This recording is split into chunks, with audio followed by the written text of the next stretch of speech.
Hey, hello friends, welcome back to my YouTube channel. In this video, we are going to make a very useful and very impactful home automation system in which we control total 4 appliances using an Android app which is connected to our ESP32 using Bluetooth. And for making of this project, we don't require any kind of IoT platform like KME, Arduino IoT Cloud or any IoT Cloud. We don't require any kind of IoT platform. And apart from this Android app control, we will also control from the manual switch buttons.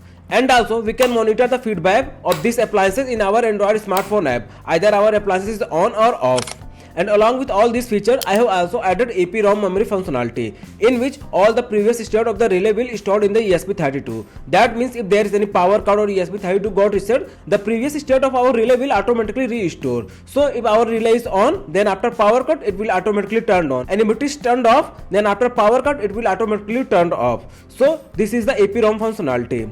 And to make this project small, compact and reliable, here I am using my 4-node home automation PCB. This is my 4-node home automation PCB, and if you want, you can purchase this home automation PCB from my website, that is technolovelectronics.com. And in this video, I will explain code, I will show you the demonstration how we can control our appliances from the Android app, and also I will show you how we can pair our Android smartphone app from the ESP32 using Bluetooth. So let's get into this video. This is the schematic of the PCB, and after completing the schematic, I convert it into a PCB, and after checking every traces and components, I finalize the PCB, and for manufacturing, I gave its order to JLCPCB. JLCPCB is a leading PCB manufacturing company in China. JLCPCB provides high quality and reliable PCB in a very affordable price. And ordering process of PCB from JLCPCB is very easy. Let me show you. Just you need to upload the Gerber file of your PCB, select the quantity and select the color masking. And after that, click on Save to Cart to complete your order.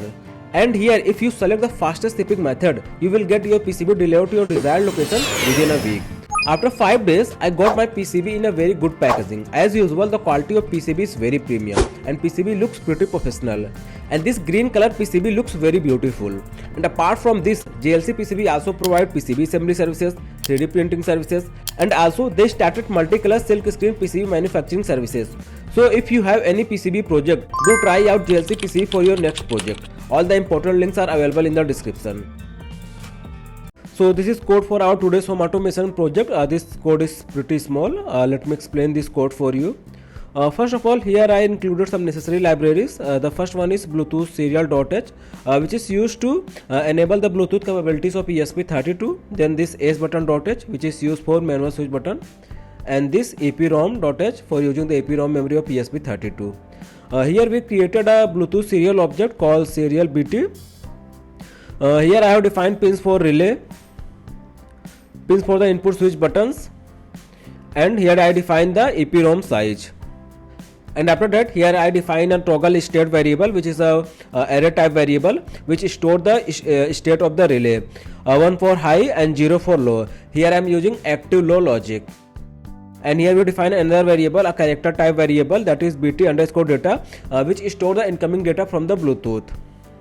Then here we define the AceButton setup. Here we define a helper array for relay pins and switch pin. And by using this helper relay, we got the index value, and by using that index value, we can reduce the size of this code. Let me show you where. Here, this part of code, if we are not using that helper array, we need to write this part of code in 4 times. So by using that helper relay in which we got the index value, we are only writing this part of code for all relays. So by writing that helper relay, we can only write this part of the code, and whole code will work smoothly. Here we are using the index value that we are created in that helper relay, and this part of code is used for feedback in the Android app through Bluetooth. Now in the setup function, here first we define a serial communication with our serial monitor with the baud rate 9600. Then we started the Bluetooth. Here we are starting serial BT, that is Bluetooth, by using the device name, that is ESP32 underscore 4-node. You can give any name that you want to give your device. Then here we are starting the EEPROM, that is EEPROM.begin, by giving the EEPROM size. Then here we are storing the last state of the relay from the EEPROM memory, and we are storing that state in the toggle state variable. Then here we are defining the pin mode for relay pin, then pin mode for switches. then here we are applying all the relay state from the toggle state variable. So if there is any relay is off, then it will automatically turned off, and if there is any relay on, then it will automatically turned on after power cut. In the loop function, we are continuously checking if there is any serial data is available from the Bluetooth or not. If any serial data is available, then we are calling this function, that is Bluetooth_handle. So let me show you where this function is. This function Bluetooth handle, in which we are first storing all the data that is string received from the Bluetooth in this variable, that is BT_data. Then by using the switch case statement, we are toggling the relay using the command received from the Bluetooth. If small a is received, then we are turning on the first relay, then we are storing the relay state in the toggle state function, and also we are saving in the EEPROM memory, that by using this function EEPROM.write. Similarly, if capital A is received, then we are turning on the relay, then we are storing that relay state in the toggle state function, and after that we are storing the relay state in the EEPROM. Similarly, if small b is received, then relay 2 will get low, capital B received, then relay 2 will get high. Similarly for relay 3 and relay 4. And here we are saving all the changes that are made by using this function, that is EEPROM.commit. So that's all about the explanation of this code. Now select the right board, that is ESP32 dev module, and write communication port, then hit upload button to upload this code. Now make the connections of bulb and switches to the home automation PCB according to this circuit diagram. And while making the connection, please be careful, because in this connection required a AC current. So please be careful, AC may be dangerous to you. Here I completed my connections. I connected this bulb to show the demonstration, and this is my manual switch buttons. So let's install the app and also see how we can pair our home automation PCB with the app. So this is the APK file of our app. You will get this app in the description. Just click the link below in the description and download this app. Click on this app to install the app. Click on install. This app will take about 2 to 3 seconds to install. Here as you can see, our app is installed. So open the app.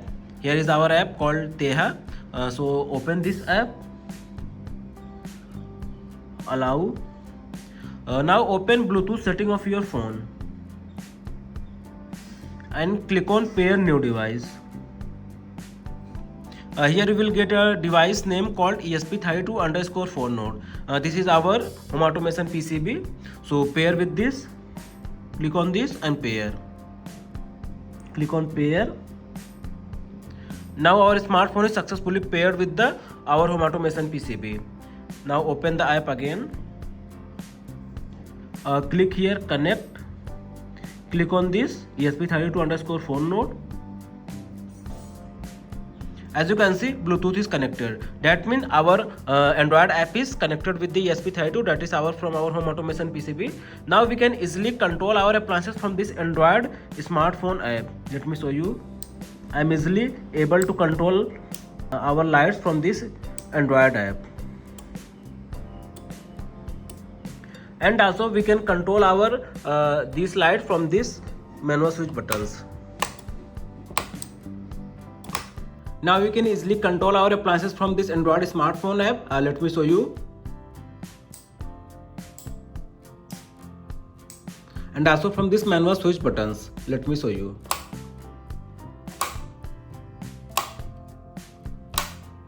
And also we can monitor the real-time status of our relays, either our switch is on or off in our Android smartphone app. And also we can control from our Android smartphone app as well.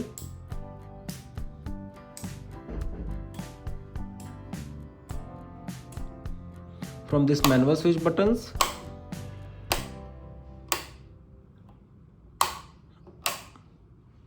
So we can easily control our appliances from this Android smartphone app and also from this manual switch buttons. And also we can monitor the real-time feedback in our Android smartphone app as well. And apart from all these functionalities, I have also added EEPROM functionality, in which if there is any power cut or ESP32 got reset, then the previous state of the relay will automatically restored. Let me show you. This time, as you can see, all 4 relays are turned on. That means all these bulbs are glowing turned on. So let me turn off the system. Here I turned off the system, that is power cut. Let me turn on. As you can see, as soon as power restore, the previous state of all the relays will restore. Let me turn off these 2 bulbs. Here I turn off. Now these two bulbs are turned off. That means these two relays are off. So let me show you by turning off the power.